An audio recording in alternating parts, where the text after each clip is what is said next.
Hello বন্ধুরা, তো দেখো রান্নাঘরে রান্না করতে এসেছিলাম। তো রান্না করতে এসে কি অবস্থা দেখো, ঘেমে চুরে একাকার হয়ে গেছি, প্রচণ্ড ঘামে ঘেমে গেছি দেখো, সারা শরীরে আমার ঘেমে গেছে। তো রুটি বানানো হয়ে গেল, সবজি বানানো হয়ে গেল।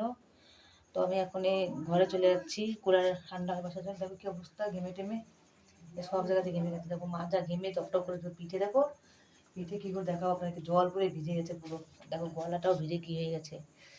তো যেহেতু রান্না বান্না হয়ে গেল, রুটি সবজি বানালাম, ঘিয়ার সবজি বানিয়েছি আর রুটি বানিয়েছি। যে সবজিটা ভালো করে ঢেলে ধুই, মশলা ইউগুলোকে ঢেলে দিলে তারপর খাওয়া দিলে সব করে। তো ঘিয়ার সবজি বানিয়েছি আর রুটি করলাম। তো বিকেলবেলা গোল এনেছিল, গোল খেলাম। তো দেখো বন্ধু, হাতে একটা কী হয়েছে আমার, দেখো এটা কী যেন একটা হয়েছে গোল একটা, দেখো। তো এটা ডাক্তার দেখাতে যাবো, এটা মানে অপারেশন করতে হবে। এখানটায় কিছু একটা হয়েছে গাঁটের মতো, এইখানটা হয়েছিল একবার, দেখো এই যে এখানটায়, এই যে এখান দেখো কাটা আছে, এই যে এখানটা একটা হয়েছিল। তো বডি এটা চিরা লাগিয়ে দিয়েছিল, চিরা লাগিয়ে বের করে দিয়েছিলো, একটু গাঁটের মতো বেরিয়েছিল। তো আবার দেখো যে এখানটায় এটা হয়েছে, এই দেখো এখানটায় হয়েছে। তো জানি না কী হয়েছে, যাই হোক ডাক্তার দেখাতে যাব। কি হলো হাতে, এখানটায় মানে গাঁটের মতো হয়ে গেছে ফুলে, যেটা ওদের ডাক্তারই দেখাতে হবে মনে হচ্ছে। ডাক্তারের কাছে কিন্তু ডাক্তার এটা কেটে দেবে। তো কেটে দিলে আমার তো ভয় লাগছে বলে যাচ্ছি না ডাক্তার দেখাতে। তো কাটাটা হয়ে যাক, তারপর ডাক্তারের কাছে যাব, ডাক্তার দেখাবো কি হলো এটা। তো এখন আর যাবো না গরমের ভিতরে ডাক্তারের কাছে, পরে যাব।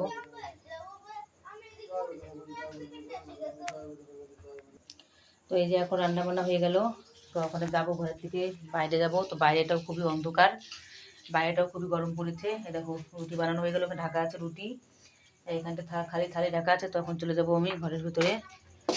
দেখো বাইরেটাও খুব অন্ধকার আমাদের এখানটায়, কারণ এত গরম পড়েছে। তারপরে আবার একটু জল নিয়ে যাবো, ভুলে গেছি, একটু জল নিতে হবে বোতলে করে। এই বোতলের ভিতরে জল থাকে না বলে আমার জলই খাওয়া হয় না ঠিক মতন। তো রান্না করে আসি তারপর খাওয়া হয়। তো এই বোতলটা একটু জল দেবো খাওয়ার জন্য, ঠান্ডা জল।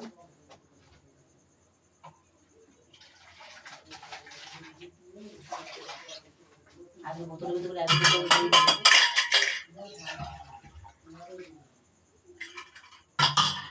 আবার আমরা জল খাই বন্ধুরা, মাটির কলসি জল খাই, মাটির আছে কুজরো, কুজরো জল খাই মাটি, কারণ ওই মাটির জল ঠান্ডা, মাটির কলসির জল খুবই ঠান্ডা হয়, মটকা বলে এখানটায়।